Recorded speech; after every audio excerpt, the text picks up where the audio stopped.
Hey there, everybody. Ready to dive into some seriously deep stuff? We're going to be exploring the psychology of religion today. Ooh, fascinating. Yeah. We'll be focusing on Carl Jung's ideas, about how our unconscious mind, that part we don't always see, really shapes those religious experiences we have. And what's really cool is we're not coming at this from a philosophical angle or a theological one even. We're keeping it purely psychological, sticking with what Jung observed in real people, Exactly. both patients and everyday folks. And we're using excerpts from his lectures on psychology and religion to kind of guide us. Great source material. Yeah, so Jung, as you probably know, was a practicing psychologist. Right. He was all about understanding those lived experiences and, what they reveal about us, Yeah. or the human psyche. Yeah. Sometimes, and this is where it gets interesting, those hidden depths, they kind of bubble up in unexpected ways. So Jung tells this story Okay. about a patient. Right. Absolutely convinced he had intestinal cancer. Oh. But here's the thing, doctors, they couldn't find anything physically wrong with him. So what was going on then? Right. Was it all in his head? Well, Jung uses this concept of the complex to explain it. It's like a bundle of thoughts, emotions, memories, all tangled up around a certain theme. But here's the thing. Okay. Complexes, they can act on their own, almost like a hidden personality. Like a separate person inside us. In a way, yeah. Wow. It's kind of wild. So in this patient's case, the complex was rooted in this unconscious fear. So his fear, are you saying his fear was making him feel sick? Yeah. Even though there was nothing actually wrong? That's exactly what Jung suggests. It manifested physically. That's wild. Right. I can imagine the patient was pretty resistant to that idea at first. Oh, I bet. I mean, it's hard enough to wrap your head around, like, the mind-body connection, For sure. But to think your own fear could, like, trick your body into feeling sick, that's next level. Yeah. It really challenges how we usually think of our minds and bodies, as separate. Right. But Jung's work is all about showing how interconnected they truly are. Makes me think about the placebo effect, Oh, yeah, that's a great connection. Where people actually experience real changes, physical changes, just based on belief. Right. Even if it's just a sugar pill or something. Exactly. It highlights how much power our beliefs and expectations can have over our well-being. Absolutely. Yeah. In this whole case with the patient, it just shows how powerful the unconscious can be. Oh, for sure. And Jung believed dreams, right? Dreams give us this unique window into that hidden realm. Yeah, there's always been something, I don't know, kind of mystical about dreams, right? Totally. They tap into something beyond our control. Jung even tells this fascinating story, about an African tribe that stopped having dreams. Wait, what? How is that even possible? Well, say after this rational district commissioner arrives, Oh. right? They believe that dreams, get this, were the voice of their God guiding them in everything. But when the commissioner shows up, representing this more, I guess, scientific worldview, Right. that connection just disappeared. Because they lost access to something, to a deeper part of themselves. I don't know, it's almost like you could train yourself out of dreaming. I don't think it's so much about training as it is about a shift in how they see the world and what they believe. I guess that makes sense, but then wouldn't that mean that we could be missing out on valuable insights by dismissing our dreams? Absolutely. Dreams can offer us a wealth of information about our unconscious minds. And that's where Jung's analysis of specific dreams gets really interesting. Yeah, let's hear it. What kind of dreams are we talking about? Okay, so Jung discusses two examples in his lectures. The first one, he calls it the church dream. Okay, the church dream. The dreamer is in a church service. But then things get a little strange. Uh-oh. He sees a figure that looks like the Norse god Wotan, Wotan. What's he doing in a church? Exactly. And then he sees a woman. She's weeping uncontrollably. Oh, wow. That's a lot of imagery. What do you make of that? Well, it suggests a clash, like different religious or maybe archetypal forces, within the dreamer's unconscious. You've got Christian elements, then pagan elements, and then this intense emotion. Right. It's as if different parts of the psyche are trying to be heard. Makes sense. What about the second dream? Okay, so the second dream involves a house of self-collection, and it has these 4 fiery points. People inside they're deeply focused, and then a voice speaks to the dreamer. A voice. Okay, hold on. This is getting good. What did the voice say? Okay, are you ready for this? It said, "What thou art doing is dangerous." Religion is not a tax which thou payest in order to get rid of the woman's image, for this image is indispensable. Whoa, that's intense and a little cryptic. What do you think it means? Well, to me, it sounds like a warning. It's like the voice is saying, hey, you can't just use religion to avoid parts of yourself. You know, represented by that woman's image, which probably symbolizes the anima, the feminine archetype within the male psyche. So it's saying you got to face those parts of yourself even if they're uncomfortable. Exactly. It's Yeah. about integrating all aspects of the self, even the ones we might want to keep hidden. You know, that makes me think about something I've been struggling with lately. I've been trying to push down some feelings, Yeah. telling myself they're not productive or they're not helpful. Right. But maybe there's a reason those feelings are there. Like maybe I need to listen instead of trying to silence them. That's a really important insight. Jung really believed that these dream voices, they hold valuable wisdom. So we got to pay attention to those inner voices, even when they're, when they're tough to hear. Exactly. And that's really just the beginning. From here, Jung dives into this symbol that keeps showing up in the patient's dreams. What's that? The quaternarium. The quaternarium. Quaternarium. Yeah. Basically the number 4. The number 4. Okay, Connections. I'm intrigued. You might be surprised how much weight this seemingly simple number carries, both historically and symbolically. Okay, lay it on me. Tell me about this powerful number 4. Think about it, right? We've got 4 cardinal directions, Yeah. 4 seasons, Yeah. 4 elements, and all that ancient philosophy stuff. Right. 4 corners of the earth, 4 limbs on the body. Exactly. I never really thought about it that way, but yeah, it's like it fits into a bigger picture. You know? It does. The number 4 represents wholeness, completion. Okay, I'm with you. So how does this all connect to the patient's dreams? Was he like suddenly seeing the number 4 everywhere? Well, remember that House of Self collection dream with those 4 fiery points? Right. The house. Seems like his unconscious was already kind of hinting at it, Yeah, I see that. And then as his dreams went on, the number 4, it just kept popping up in all kinds of forms. Right. Squares, circles rotating through 4 positions, clocks, stars with 4 points, even crosses. Like his unconscious was screaming, pay attention to the 4. Exactly. You know, I have to admit, I'm not always great at remembering my dreams, but I don't think I could miss something that obvious. Right. So this whole number 4 thing, it must have led to something pretty major, right? It did. All of these symbols, they sort of culminated in this really profound visual experience for the patient. Okay, now I'm really curious. What did he see? Okay, so picture this. 2 intersecting circles. One is vertical, blue in color, and it seems to be rotating. Okay, I'm visualizing it. The other is horizontal gold, and it contains 4 different colors. 2 circles, blue and gold, 4 colors. Okay, that's pretty striking. Mm-hmm. But what makes it so significant? Well, at each of the 4 points of the golden circle, like the cardinal points, there are these 4 small figures. Little men. Yeah, like little men. And the patient, he experiences this whole vision with a feeling of what he calls sublime harmony. Sublime harmony, huh? That sounds, I don't know, almost like a religious experience. That's exactly what Jung suggests. Even though the vision was abstract, it had this really powerful impact on the patient, Wow. comparable to a religious conversion. That's amazing.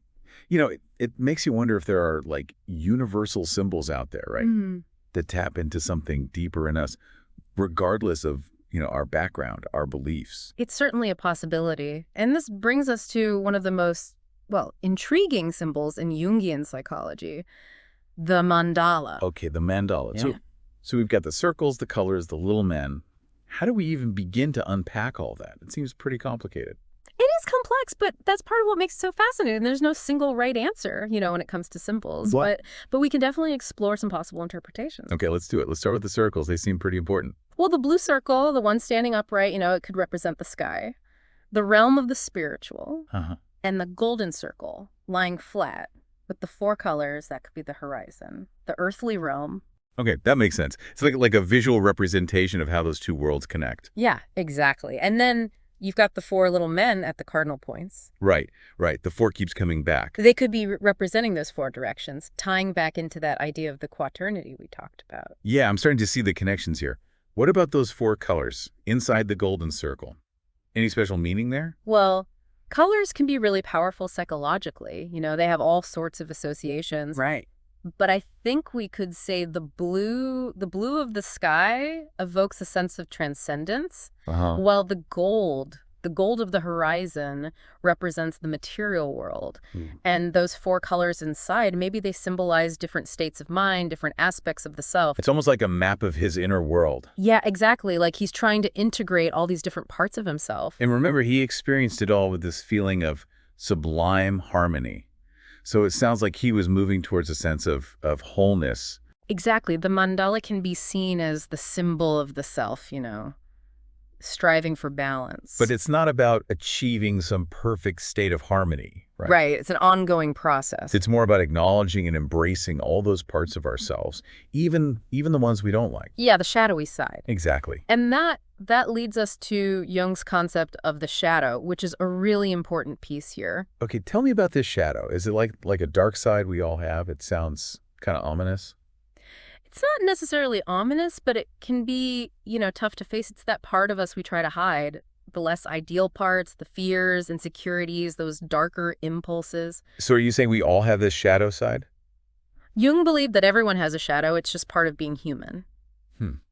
So how do we deal with it? Do we just let it run wild? No, not at all. It's about acknowledging it, understanding it and integrating it into our conscious personality. Okay, and that's where the mandala comes back in. Exactly. The mandala, with its circular structure, its focus on balance, it can be this container for integrating those opposing forces, the light and the shadow. So it's not just about pretty pictures. No. It's about confronting the stuff we don't like about ourselves, bringing it into the open. Exactly. Accepting all of who we are, the good, the bad, all of it. That's a powerful message, especially these days when we're bombarded with images of perfection. Right. It's easy to feel like we have to hide anything that doesn't fit that ideal. But the mandala, it's saying that real wholeness comes from integrating it all. Absolutely. And what's really fascinating is that Jung found this connection between the patient's mandala and a text from the 14th century, Le Pèlerinage de l'âme. Hold on, a text from the 14th century. How is that connected to a modern psychological symbol? Well, this text, it was written by Guillaume de Digouville, and it describes a vision of heaven. And get this, the vision has some really striking similarities to the patient's mandala. No way. What are the similarities? Both of them feature circles, colors, and they both emphasize the number 4. Wow, that's incredible. Guillaume's vision uses 3 colors: gold, red, and green. The patient's has 4. So, close, but not identical. What do you think that difference in the number of colors means? It's interesting, right? Makes you think about how different cultural contexts, can shape our experiences. Yeah. Guillaume was working within Christian theology, so his vision incorporates symbols specific to that, like the Trinity, represented by those 3 colors. Right. But the patient, he had no knowledge of medieval symbolism, and yet he creates this mandala that echoes those ancient themes. Exactly. That's mind-blowing. It's like there's something deeper going on here. It points to this layer of the unconscious that goes beyond just our personal experiences, It connects us to these broader archetypal patterns. Jung called it the collective unconscious, right? Right. Okay, so we're not just talking about individual psychology anymore. No. We're talking about something collective, something universal. Exactly. And that's what's so amazing about Jung's work. It takes us on this journey from the individual to the collective, and it explores how interconnected we all are. So the mandala, with its, appearances across different cultures, different times, it could be seen as an expression of these archetypal patterns. That's what Jung's theory proposes. Like these universal symbols that we all connect with on some level. Yes, he argued that the collective unconscious, it contains these archetypes, images, patterns of behavior that are shared by everyone. That's a powerful thought, that we're all connected on this deeper level. It is. It opens up a whole new way of understanding ourselves, our place in the world.